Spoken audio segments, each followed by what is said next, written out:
Saat pernikahan putri saya, ketika semua orang merayakan, cucu saya berbisik dengan penuh kengerian.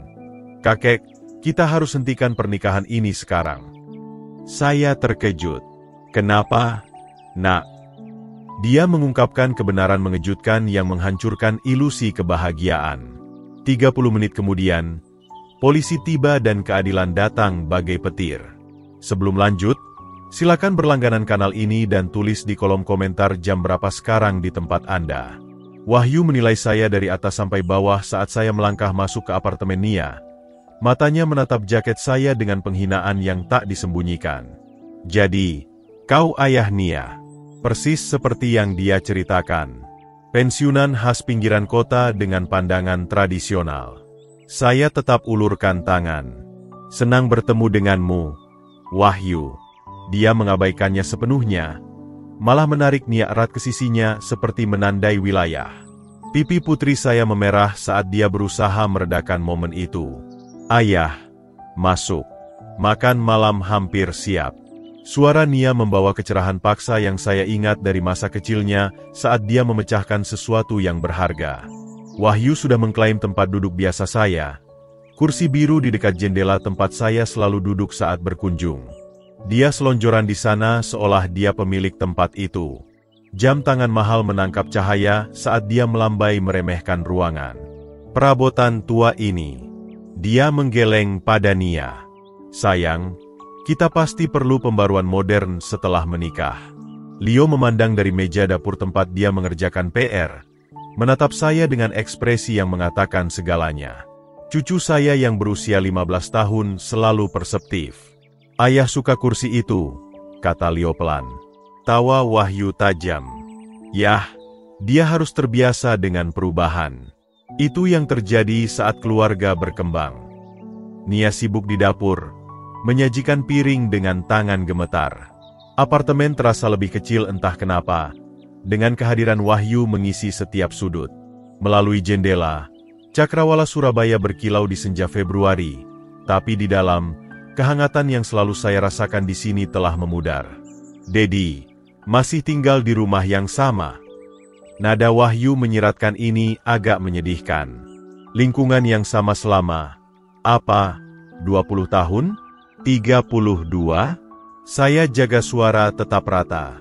"Ah," dia mengangguk seolah tahu. "Terpaku pada kebiasaan. Nia bilang kau tak suka perubahan." Putri saya menembakkan tatapan peringatan, tapi kerusakan sudah terjadi. Saya lihat dia sadar perkenalan ini tak berjalan sesuai rencana. Harapan di matanya saat saya tiba mulai meredup. Selama makan malam, Wahyu mendominasi percakapan, bicara soal pekerjaan konsultasi bisnisnya dengan istilah samar yang tak berarti. Saat Nia coba sebut prestasi akademik Leo baru-baru ini, Wahyu alihkan pembicaraan ke dirinya sendiri. "Anak ini butuh lebih disiplin," Wahyu nyatakan, tak menatap Leo. "Anak-anak sekarang kurang struktur. Di zaman saya, kami belajar hormat." Garpu Leo terhenti di tengah jalan ke mulutnya. Jari-jari Nia memutih memegang gelas air. "Leo anak baik," kata saya tegas. Senyum Wahyu tak goyah. "Tentu saja kau pikir begitu. Kakek selalu lihat lewat kacamata merah jambu." Pukul 20.30, saya sudah mencatat cukup tanda bahaya untuk mengisi buku catatan. Cara Wahyu bicara pada Nia seolah dia sederhana.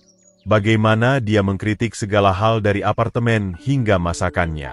Penolakannya sepenuhnya terhadap kehadiran Leo kecuali untuk mengkritik. Saya berdiri, mengambil jaket. "Terima kasih untuk makan malam, Nia." Dia mengantar saya ke pintu. Garis kekhawatiran mengkerut di dahinya. "Ayah, saya tahu Wahyu bisa tampak berbeda. Orang menunjukkan sisi berbeda dari diri mereka," kata saya hati-hati. "Beri waktu." Tapi saat saya cium selamat malam, saya lihat Wahyu mengamati dari kursi yang dia rebut. Kepuasan berkilau di matanya seolah dia memenangkan sesuatu. Lift turun dalam diam. Di garasi parkir, saya duduk di mobil, mencengkeram kemudi, mesin menyala. Melalui pilar beton, lampu Surabaya kabur jadi satu. Saya perlu memperingatkan Nia. Tapi bagaimana memberitahu putri bahwa kebahagiaannya dibangun di atas pasir hisap tanpa jadi musuh? Tidur datang terputus-putus malam itu. Setiap kali saya pejamkan mata, saya lihat smirk Wahyu saat dia abaikan jabat tangan saya. Pukul 7 pagi, saya di dapur membuat kopi dengan tangan tak stabil.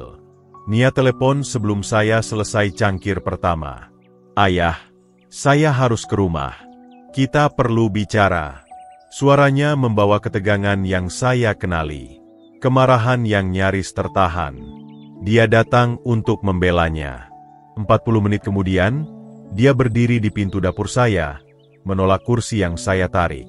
Baju kerjanya kusut seperti diambil dari lantai. Lingkaran hitam menggelapkan matanya.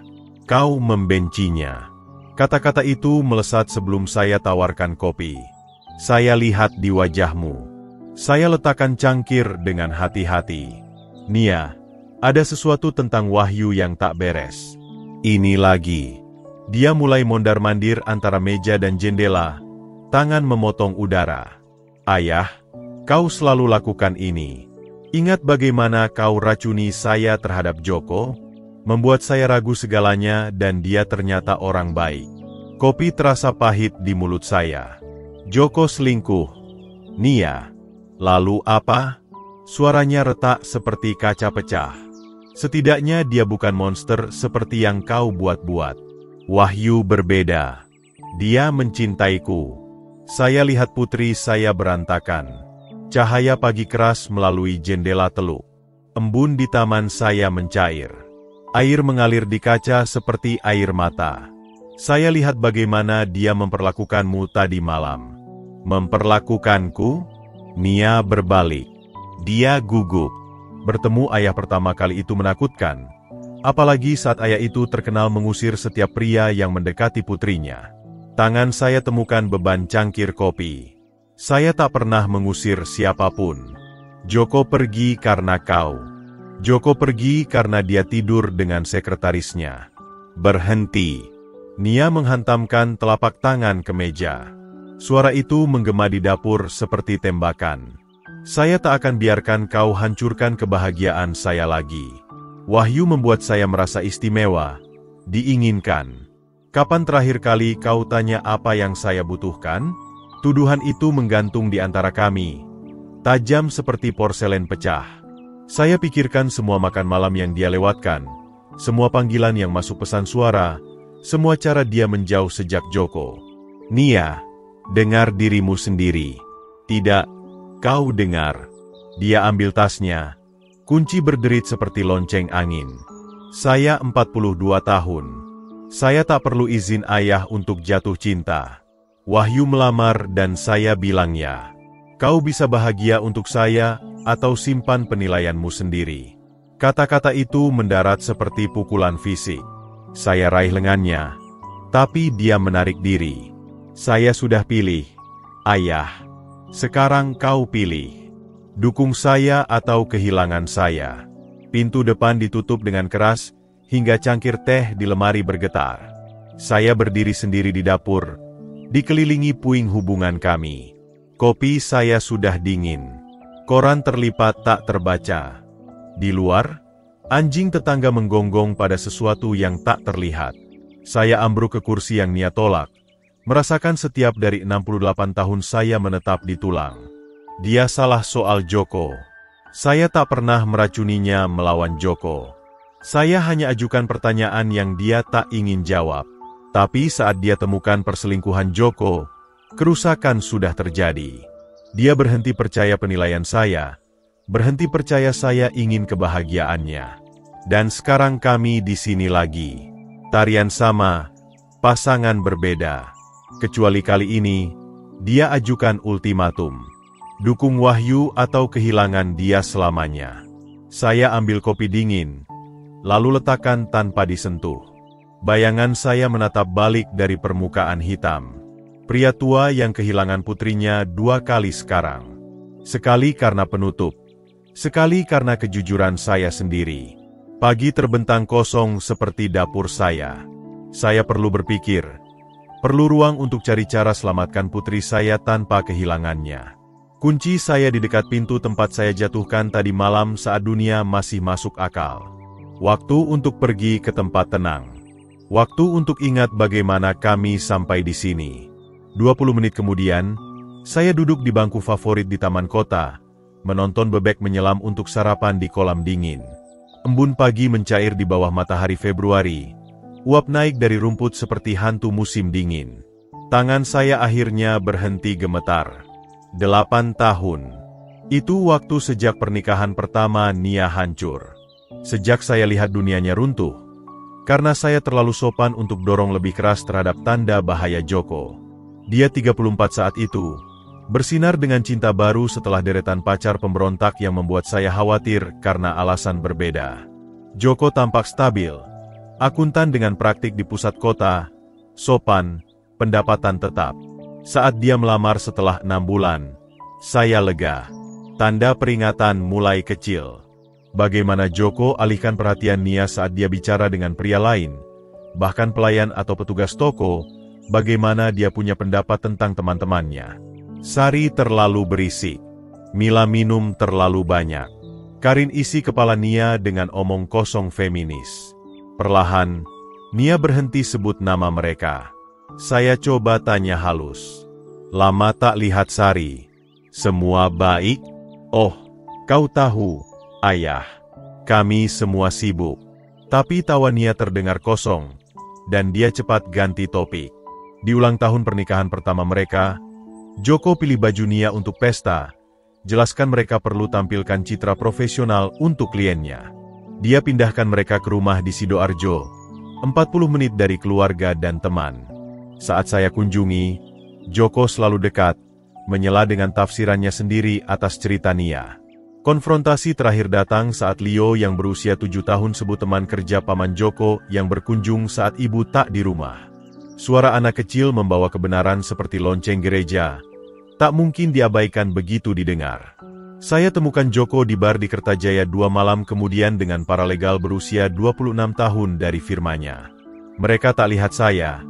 Terlalu asyik satu sama lain untuk perhatikan pria tua menikmati bir di bilik sudut. Saya amati mereka selama 20 menit. Mencatat bukti yang tak ingin saya miliki. Memberitahu Nia seperti menjinakkan bom. Dia teriak tuduh saya cemburu. Ingin kontrol hidupnya. Tak pernah biarkan dia bahagia. Tapi saat dia konfrontasi Joko, penyangkalannya hancur di bawah pertanyaan polos Leo tentang wanita cantik berambut kuning yang bawa kue. Perceraian butuh 8 bulan. Nia pindah kembali ke Surabaya. Mata kosong dan rapuh. Leo mulai alami mimpi buruk. Saya bantu mereka bangun kembali satu hari pada satu waktu sampai tawa Nia terdengar nyata lagi. Tapi dia tak pernah maafkan saya karena benar. Seorang pelari lewat, Airbud menutup dunia, dan saya iri pada ritmenya yang sederhana. Kaki kiri, kaki kanan. Tak ada dinamika keluarga rumit untuk dinavigasi. Perilaku Wahyu tadi malam mencerminkan pola awal Joko, penandaan wilayah, penolakan halus, cara dia posisikan diri sebagai penerjemah dan pembela Nia. Tapi kali ini, Nia ajukan ultimatum sebelum saya suarakan kekhawatiran. Dukung saya atau kehilangan saya. Di belakang saya, pekerja pemeliharaan kumpulkan ranting yang jatuh dari angin malam. Puing hidup dibersihkan dan dibuang seolah tak penting. Tapi puing keluarga bertahan, menjadi kompos kebencian dan penyesalan. Bebek selesai menyelam, kini mengayuh dalam lingkaran malas. Bebek induk jaga anak-anaknya dekat, sesekali dorong yang tersesat kembali ke keamanan. Perlindungan terlihat berbeda dari luar. Kadang seperti cinta, kadang seperti kontrol. Ponsel saya bergetar. Pesan dari Leo. Kek, bisa bicara? Ada yang aneh soal Wahyu. Anak pintar. Mungkin yang terpintar dari kami semua. Saya berdiri, usir embun dari jaket dan tabur remah roti ke air. Bebek berebut dengan antusias. Percaya apa yang jatuh dari atas adalah makanan, bukan racun. Waktu untuk dengar satu anggota keluarga yang lihat jelas, tak terhalang oleh kerinduan orang dewasa dan dendam lama. Waktu untuk cari tahu apa yang cucu saya perhatikan yang kami semua terlalu buta untuk lihat. Berjalan kembali ke mobil terasa bertujuan untuk pertama kali sejak penolakan jabat tangan Wahyu. Apapun yang datang selanjutnya, saya tak akan hadapi sendiri. Pesan Leo beri saya sesuatu yang hilang sepanjang hari. Harapan bahwa saya tak kehilangan akal. Saya habiskan sore di taman belakang, memangkas semak mawar telanjang di sepanjang pagar. Februari di Surabaya berarti potong sampai ke tulang. Siapkan untuk pertumbuhan musim semi yang tampak mustahil di tanah beku. Pekerjaan fisik bantu jernihkan argumen pagi dari kepala saya. Setiap potongan gunting tegas di mana pikiran saya kacau. Pukul 15.30, saya dengar bunyi tas punggung Leo menghantam teras depan. Dia muncul di sudut rumah, masih pakai seragam sekolah. Celana kaki dan polo biru tua buat dia tampak lebih muda dari 15 tahun. Kek, ibu tampak sangat kesal pagi ini. Dia ambil ranting jatuh tanpa diminta. Kalian bertengkar soal Wahyu. Kami berselisih. Saya potong lagi, lihat kayu mati jatuh. Ibumu protektif terhadap pilihannya. Leo pegang ranting saat saya bekerja. Rutinitas kami senyaman napas. Kami lakukan pekerjaan halaman bersama sejak dia hampir tak bisa pegang penggaruk. Saya juga tak suka Wahyu. Kata-kata itu keluar tergesa, seperti dia tahan sepanjang minggu. Dia bertingkah aneh saat ibu tak ada. Saya jeda, gunting setengah jalan ke ranting berikutnya. Apa maksudmu aneh? Dia menggeledah barang kami. Suara Leo turun jadi hampir berbisik. Lihat foto keluarga lama sekali, seperti menghafalnya. Selalu kirim pesan ke seseorang saat dia pikir tak ada yang lihat. Gunting terasa berat di tangan saya. Apalagi, dia punya 2 ponsel. Kek, siapa butuh 2 ponsel? Burung kardinal mendarat di tiang pagar, merah cerah melawan sore kelabu. Bahkan burung sepertinya mendengar. Kapan kau perhatikan ini? Akhir pekan lalu saat ibu belanja. Saya kerjakan PR dan Wahyu mulai lihat kertas di meja ibu. Kau tahu, yang berisi laporan bank dan semacamnya. Leo geser berat badannya, jelas tak nyaman. Saat dia lihat saya perhatikan, dia bertingkah seperti sedang merapikan. Matahari terbenam di balik Gunung Bromo, suhu turun cepat. Saya kumpulkan alat, ajak Leo ke rumah. Ayo, kita buat coklat panas.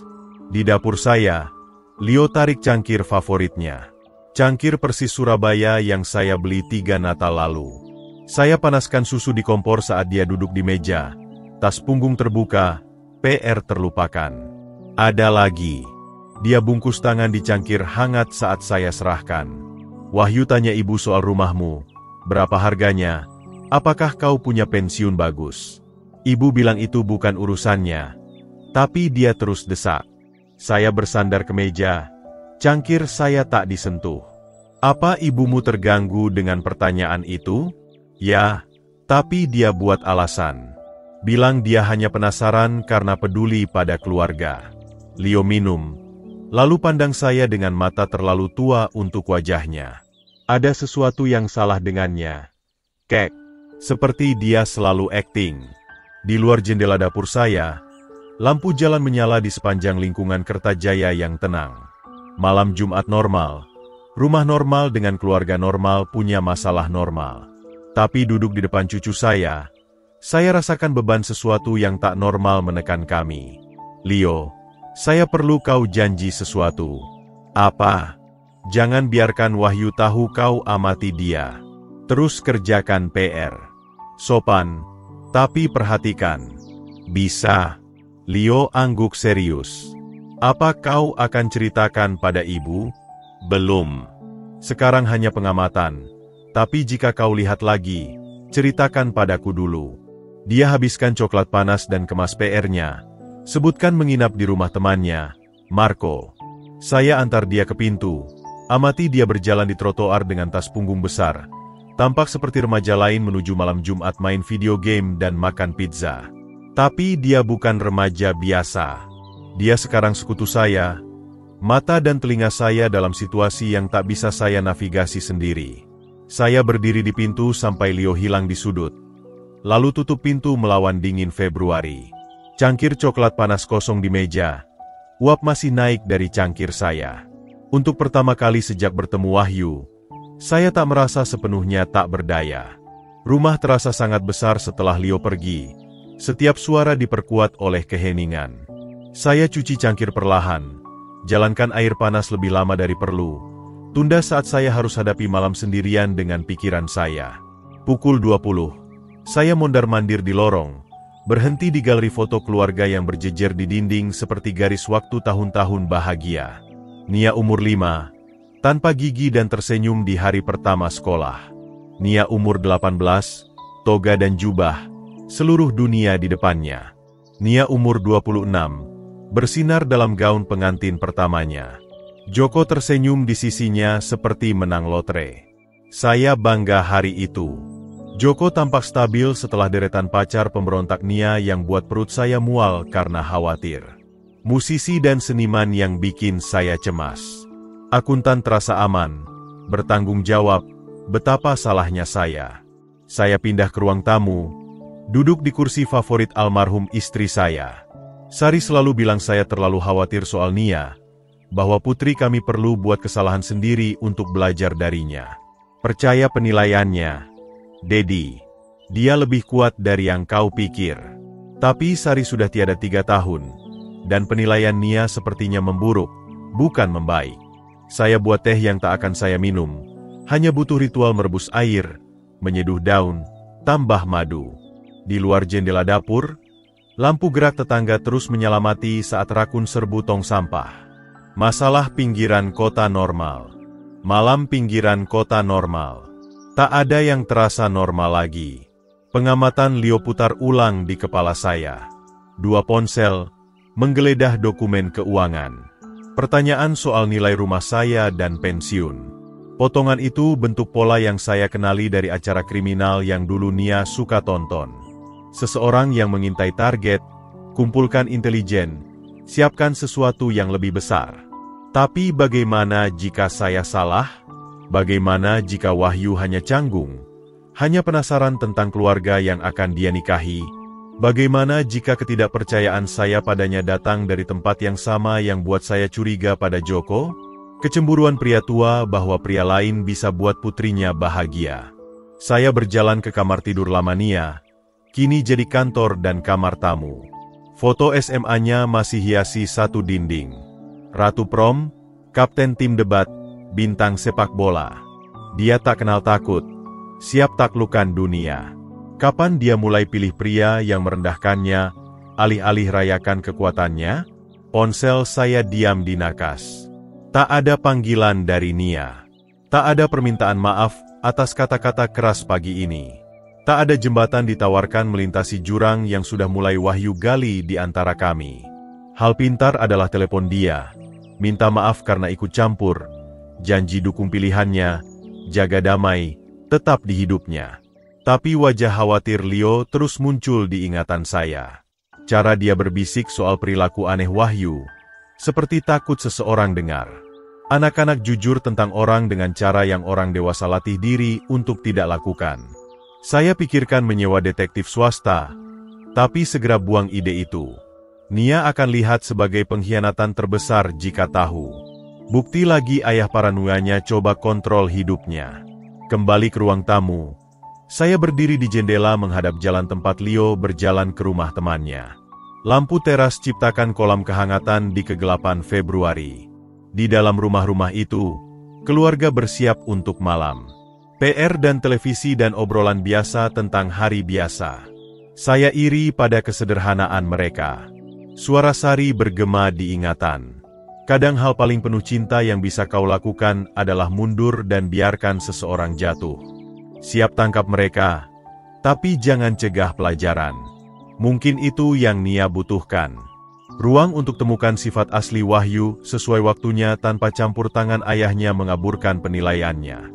Jika saya mundur, berhenti tanya, berhenti pancarkan ketidaksetujuan, mungkin dia mulai lihat apa yang Leo dan saya sudah perhatikan. Dan jika Wahyu rencanakan sesuatu, finansial atau lainnya, mungkin jarak saya buat dia terlalu percaya diri, ceroboh, ungkap tangannya terlalu dini. Jam kakek di lorong berdentang pukul 23.30. Waktu tidur. Waktu biarkan kekhawatiran hari ini jadi kebijaksanaan yang mungkin dibawa tidur. Saya matikan lampu dan menuju lantai atas. Keputusan dibuat. Saya beri Nia ruang yang dia tuntut. Berhenti suarakan kekhawatiran. Berhenti tanya pertanyaan tajam. Biarkan Wahyu pikir dia menang. Tapi saya tak akan berhenti amati. Begitu juga Leo. Kadang cinta berarti mundur, tapi tak pernah berarti menyerah. Minggu berikutnya ajarkan saya beban keheningan strategis. Saya sibukkan diri dengan rutinitas, belanja bahan makanan, kunjungi perpustakaan, kopi dengan kolega lama dari firma teknik. Aktivitas normal yang terasa tak normal. Sementara kata-kata marah Nia bergema di ingatan. Dia tak telepon.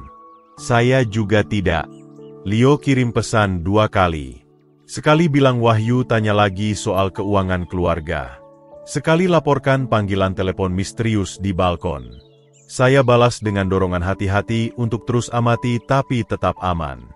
Hingga Rabu, keheningan jadi tak tertahankan. Nia telepon malam itu, suaranya hati-hati netral. Ayah, saya pikir mungkin kita bisa makan malam Jumat. Kami bertiga. Mulai dari awal. Saya tahu apa arti mulai dari awal. Terima Wahyu. Berhenti tanya pertanyaan tak nyaman.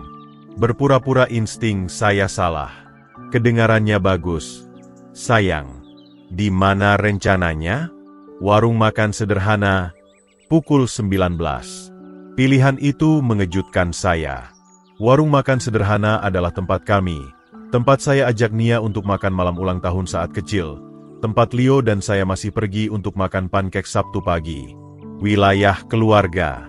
Jumat malam, saya tiba 20 menit lebih awal. Pilih bilik di dinding belakang tempat saya bisa amati pintu masuk. Restoran ramai dengan kerumunan biasa. Keluarga rayakan kemenangan kecil. Pasangan dengan kencan hemat. Remaja berbagi milkshake dan mimpi. Nia dan Wahyu tiba tepat pukul 19. Wahyu langsung ambil alih situasi seperti jenderal yang survei wilayah yang ditaklukkan.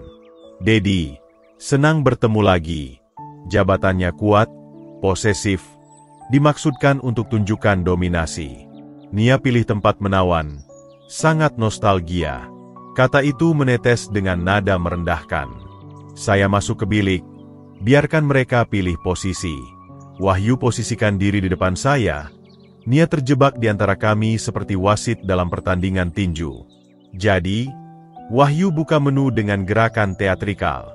Ayo pesan yang terbaik yang ditawarkan tempat ini. Dedi, apa yang kau sarankan untuk pria dengan selera mahal?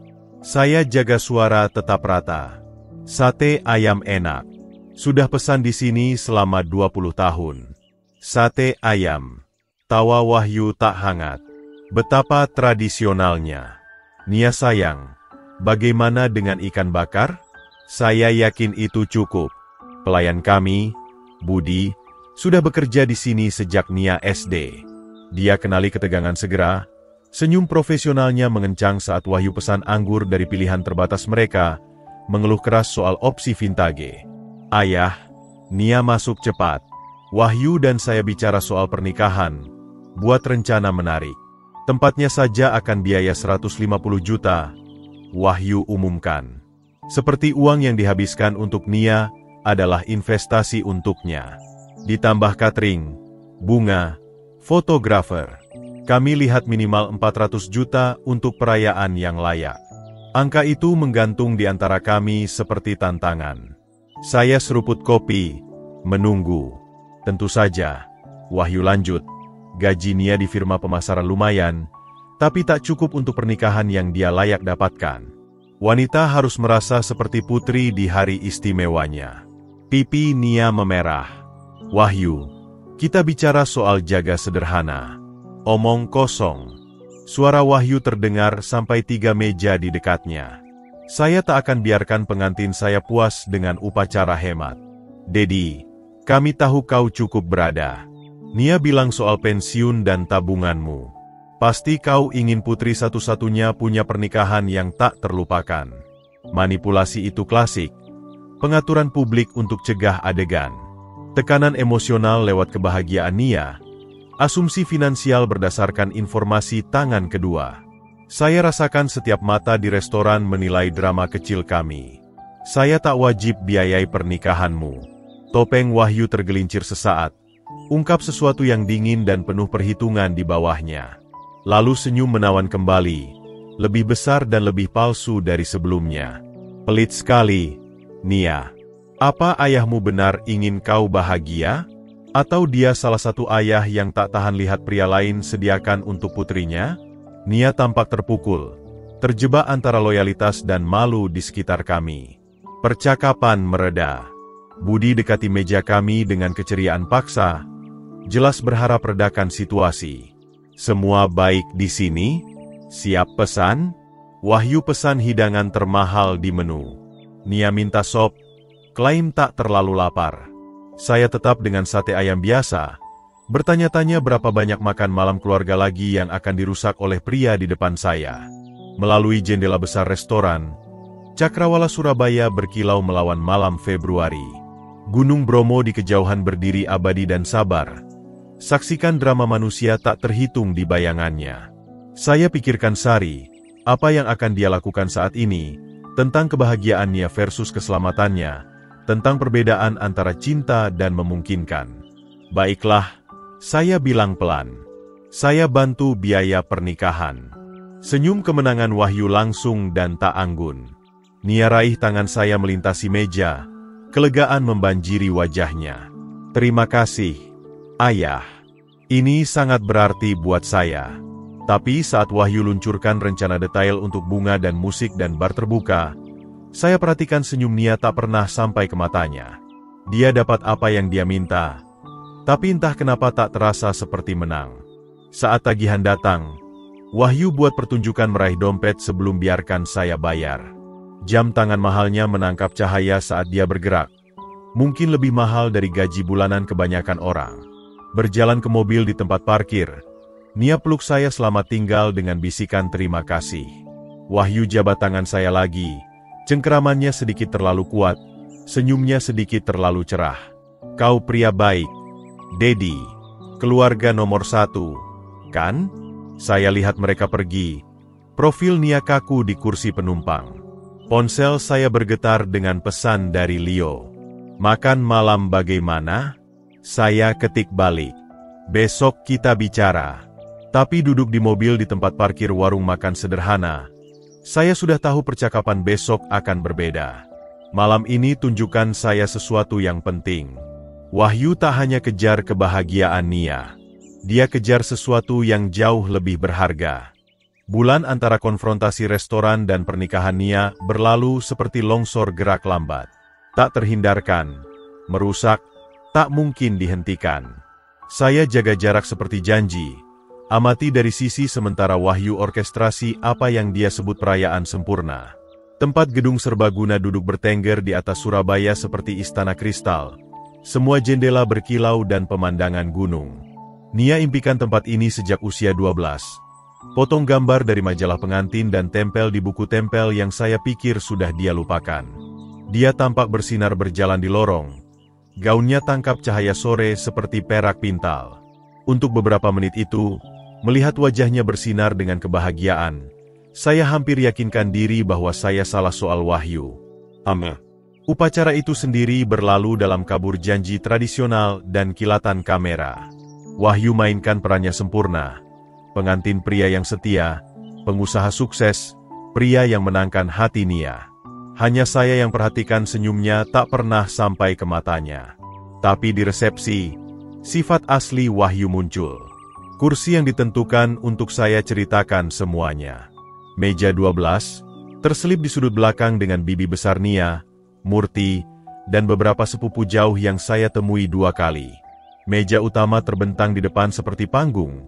Wahyu pegang kendali sementara Nia coba libatkan semua dalam percakapan. Dia terus alihkan ke dirinya sendiri.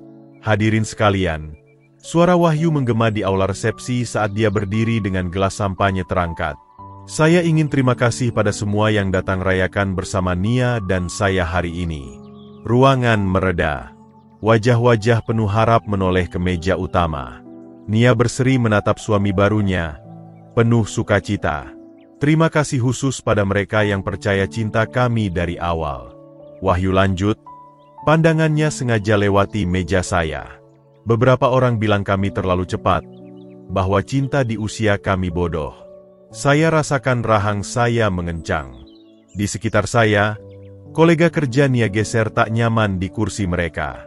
Tapi Nia dan saya buktikan bahwa saat kau tahu, tak peduli apa kata penentang. Mata Wahyu temukan saya melintasi ruangan ramai. Untuk awal baru dan tinggalkan prasangka lama.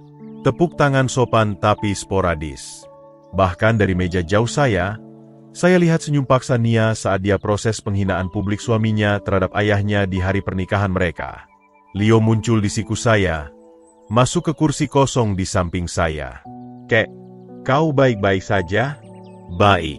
Saya longgarkan dasi, tiba-tiba rasanya mencekik, hanya lelah. Tapi saya tak baik. Melihat Wahyu pamer Nia di lantai dansa sementara tamu berbisik di belakang tangan mereka. Melihat Nia coba redakan kekasaran terhitungnya, mengenali pola yang saya saksikan dengan Joko. Tak ada yang baik. Teman-teman Wahyu paling buat saya khawatir. 3 pria dengan setelan mahal yang tiba bersama dan habiskan seluruh resepsi berkumpul dalam percakapan. Sesekali melirik Nia dengan ekspresi yang buat kulit saya merinding. Mereka tak terlihat seperti kolega bisnis atau teman lama. Mereka terlihat seperti orang yang bekerja di bayang-bayang. Boleh saya dansa? Suara Wahyu terdengar jelas di seluruh ruangan saat band mulai mainkan lagu spesial mereka. Nia melebur dalam pelukannya seperti berada di tempat yang seharusnya. Tapi saat mereka bergoyang bersama di tengah lantai dansa, mata Wahyu tetap tertuju pada saya di atas bahu Nia. Senyumnya penuh kemenangan. Predator, tatapan pria yang baru selesaikan kesepakatan terbesar dalam karirnya. Leo tiba-tiba cengkeram lengan saya. Kek, saya butuh udara. Terlalu pengap di sini. Saya lihat dia menenun di antara meja menuju teras luar. Wajahnya pucat meski pencahayaan aula resepsi hangat. Resepsi pernikahan bisa terlalu berat untuk introvert. Tapi Leo tampak baik-baik saja sepanjang sore. Dansa pertama berakhir dengan tepuk tangan antusias. Wahyu putar Nia sekali lagi, lalu celupkan secara dramatis. Mainkan untuk kerumunan seperti performer yang hidup untuk tepuk tangan. Saat saya lihat ke pintu teras, Leo tak terlihat. Leo menerobos pintu teras seperti lihat hantu, memindai aula resepsi dengan panik sebelum matanya terkunci pada saya. Dia dorong melalui kerumunan tamu pernikahan.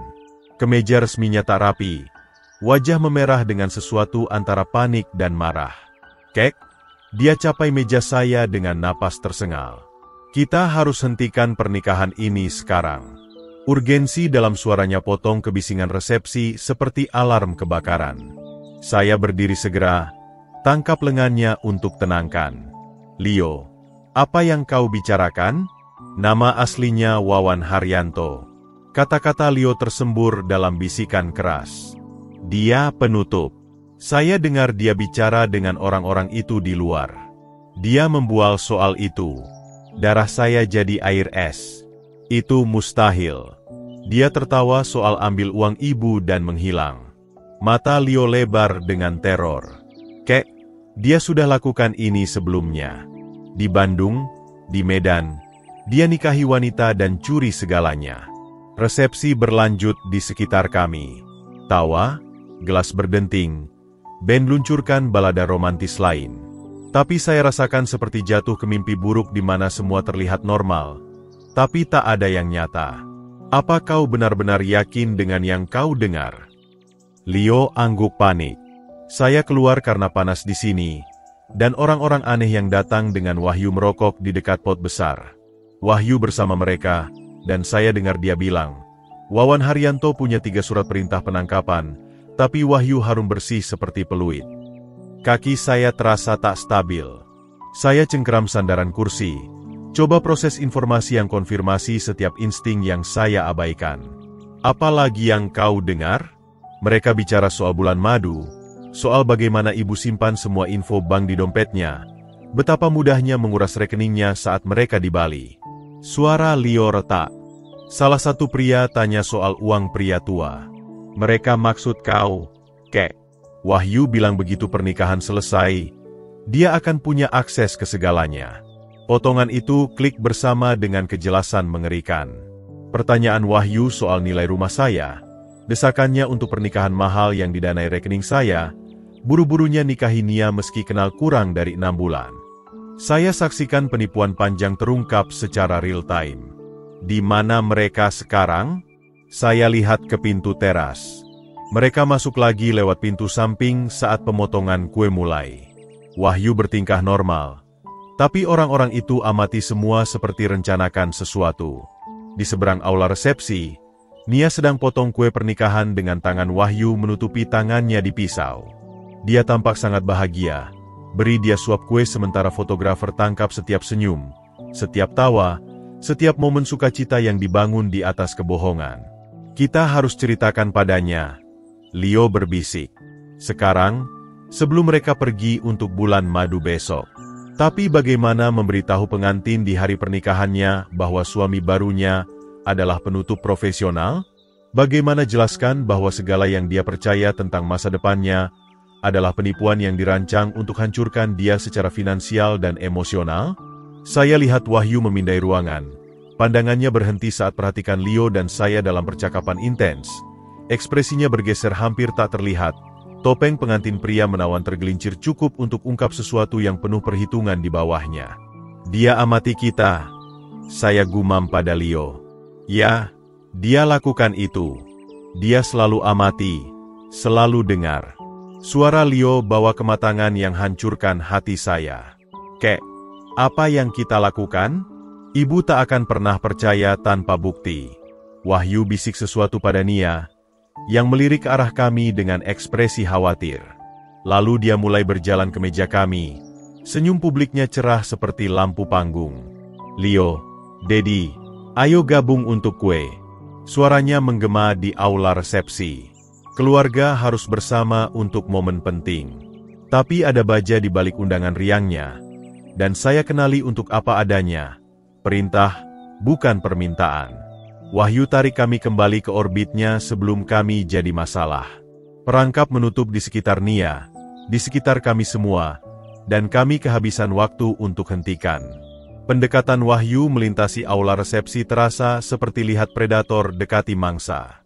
Saya punya mungkin 30 detik sebelum dia capai meja kami. 30 detik untuk putuskan bagaimana tangani informasi yang bisa selamatkan atau hancurkan putri saya. Bertingkah normal. Saya bisik pada Leo. Jangan biarkan dia tahu kau dengar apapun. Leo rapikan dasinya dan paksa senyum.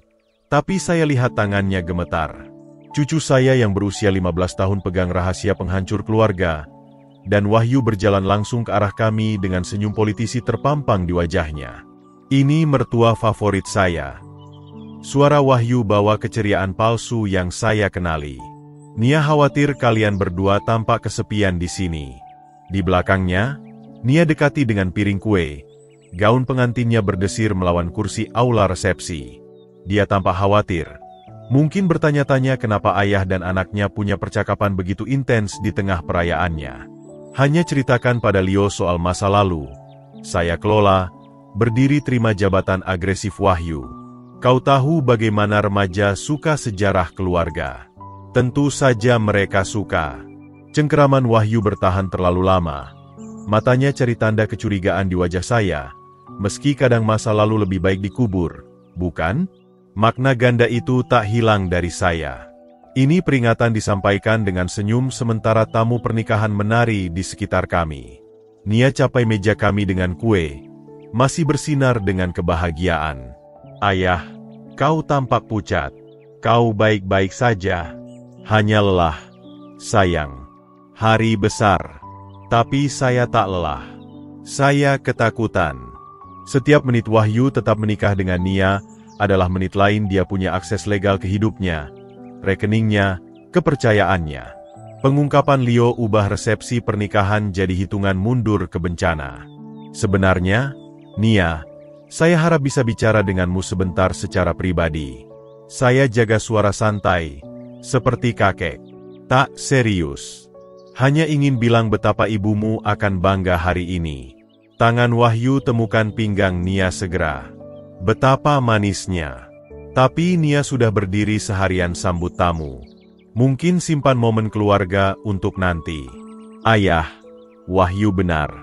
Saya harus kembali ke semua orang. Senyum Nia minta maaf, tapi tegas. Kita bisa bicara besok sebelum ke bandara. Besok terlalu terlambat.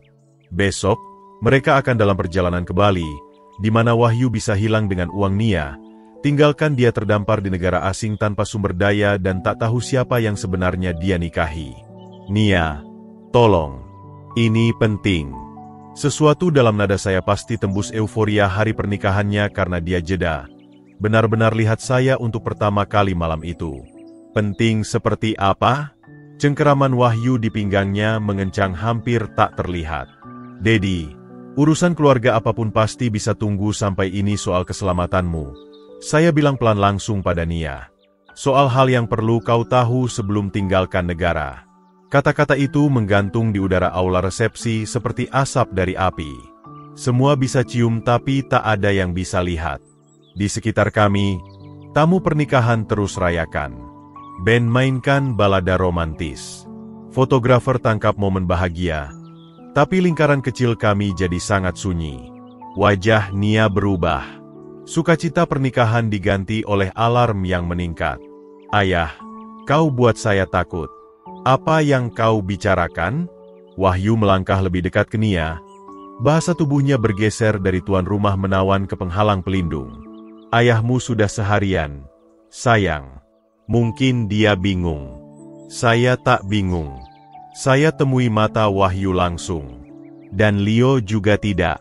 Saat nama Leo disebut, topeng Wahyu tergelincir sepenuhnya. Sekilas, saya lihat pria asli di bawahnya. Dingin, penuh perhitungan, berbahaya. Lalu senyum politisi kembali, tapi terlambat. Nia juga lihat. Apa hubungan Leo dengan ini? Suaranya bawa ketidakpastian baru. Ayah, apa yang terjadi? 5 menit, saya bilang. Beri saya 5 menit sendirian, dan saya jelaskan semuanya. Wahyu gerak untuk blokir jalan antara Nia dan saya. Sama sekali tidak. Nia, ayahmu coba sabotase hubungan kita dari hari pertama. Jangan biarkan dia racuni hari pernikahanmu dengan paranoid lagi. Biarkan dia bicara, Nia bilang tiba-tiba.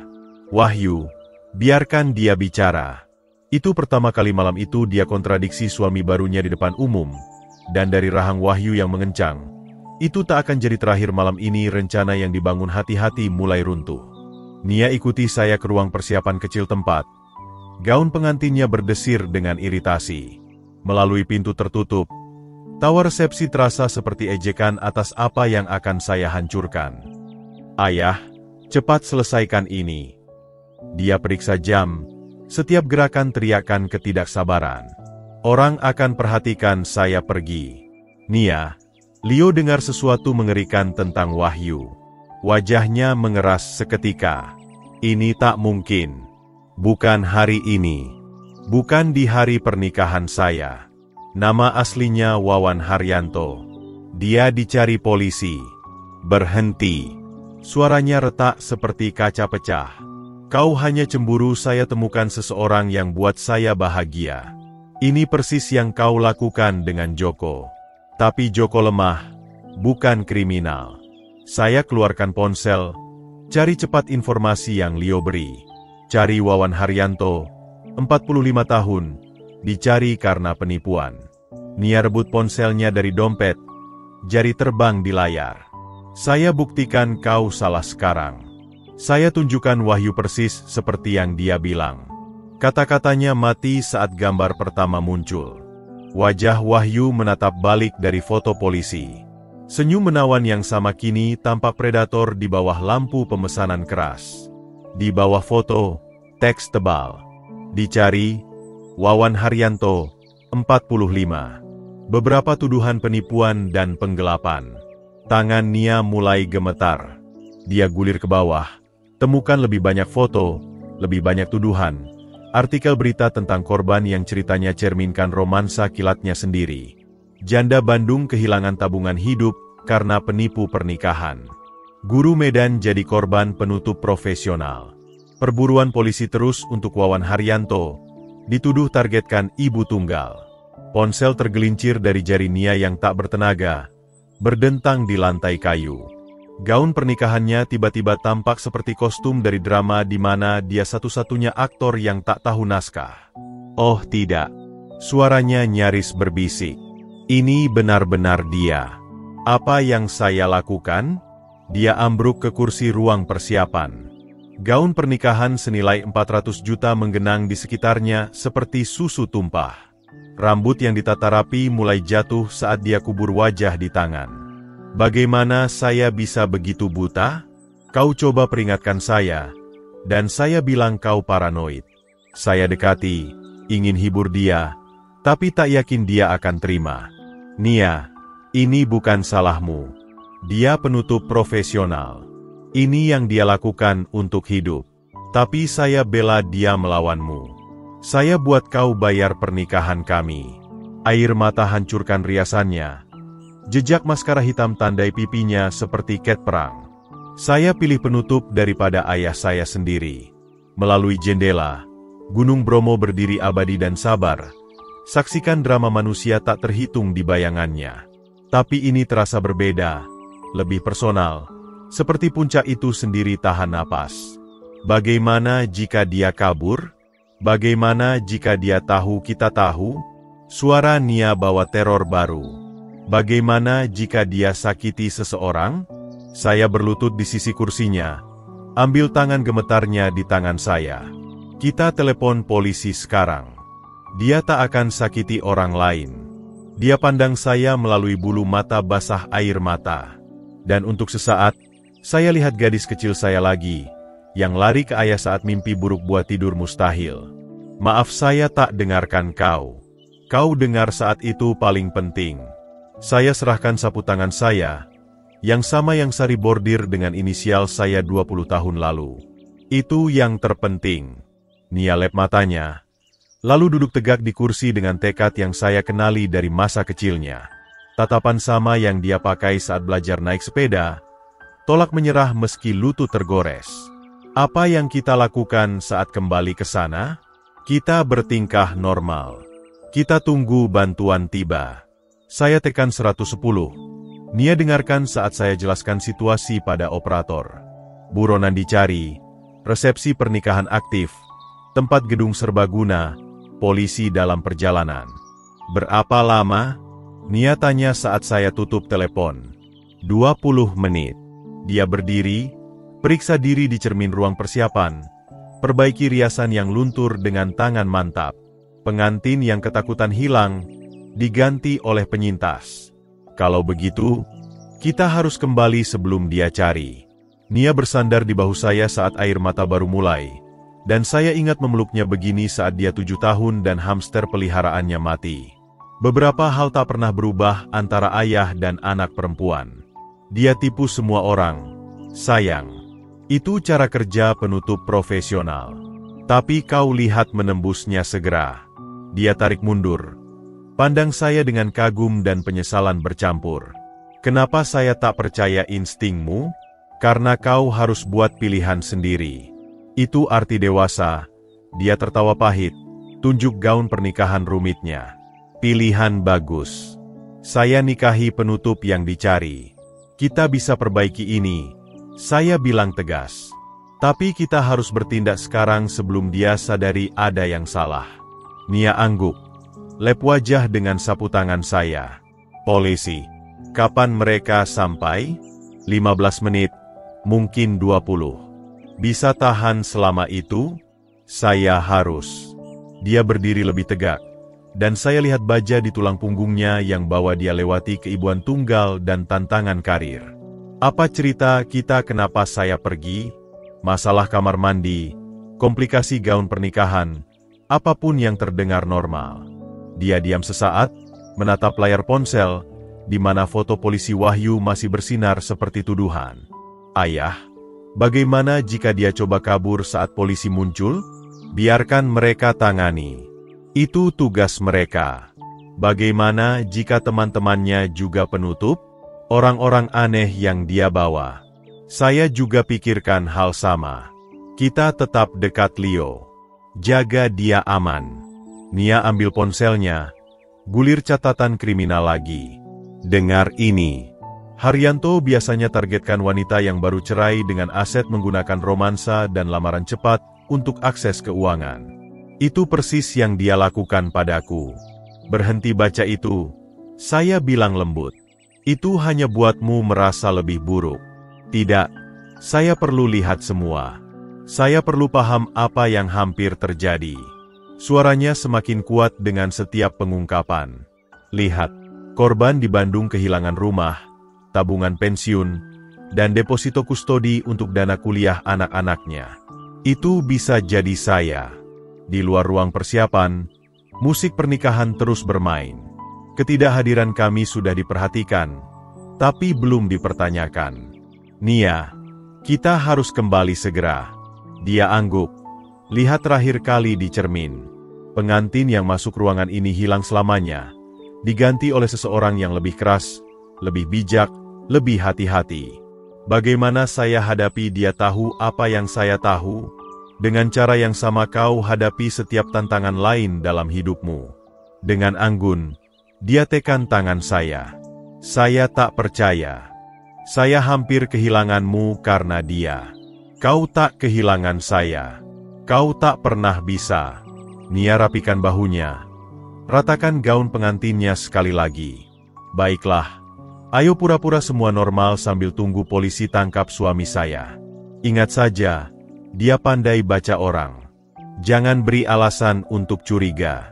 Dia buka pintu ke suara tawa dan gelas berdenting. Resepsi berlangsung penuh. Suara Wahyu terdengar di seluruh ruangan. Pegang kendali dengan cerita yang buat tamu tertawa menghargai. Ada pengantin cantik saya. Dia panggil saat Nia muncul. Saya mulai khawatir. Hanya menyegarkan diri. Nia jawab mulus. Kau tahu bagaimana gaun tua ini? Wahyu lilitkan lengan posesif di pinggangnya. Dan saya lihat Nia paksa diri untuk tak menjauh. Keterampilan aktingnya lebih baik dari yang saya harapkan. Ayahmu tampak lelah. Wahyu amati, nadanya menyiratkan ini entah kenapa salah saya. Mungkin semua kegembiraan ini terlalu banyak untuknya. Ayah baik-baik saja, Nia bilang tegas.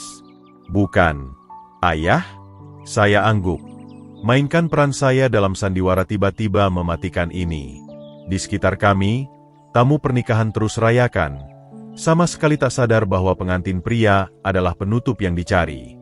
Ponsel saya bergetar dengan pesan. Unit mendekati tempat. Pertahankan penampilan normal. Hitungan mundur dimulai. 20 menit bertingkah normal terasa seperti 20 jam. Nia mainkan perannya sempurna. Menari dengan Wahyu, potong kue, terima ucapan selamat dari tamu yang tak tahu mereka rayakan kebohongan. Leo muncul di siku saya selama lagu lambat band. Kek, apa ini segera terjadi? Sangat segera, saya tekan bahunya. Kau lakukan baik. Nak, kau selamatkan ibumu.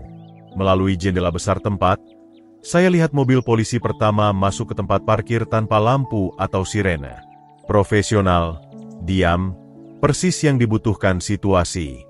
Nia juga lihat mereka. Senyumnya tak pernah goyah. Tapi saya tangkap anggukan hampir tak terlihatnya. 2 polisi berseragam masuk lewat pintu utama, bergerak dengan percaya diri santai dari pria yang sudah lakukan ini berkali-kali. Mereka dekati meja keluarga kami, di mana Wahyu sedang menghibur tamu dengan cerita lain soal kesuksesan bisnisnya. Maaf, Pak. Suara polisi utama sopan tapi tegas. Wahyu Harun. Itu saya. Senyum politisi Wahyu cerah seperti lampu panggung.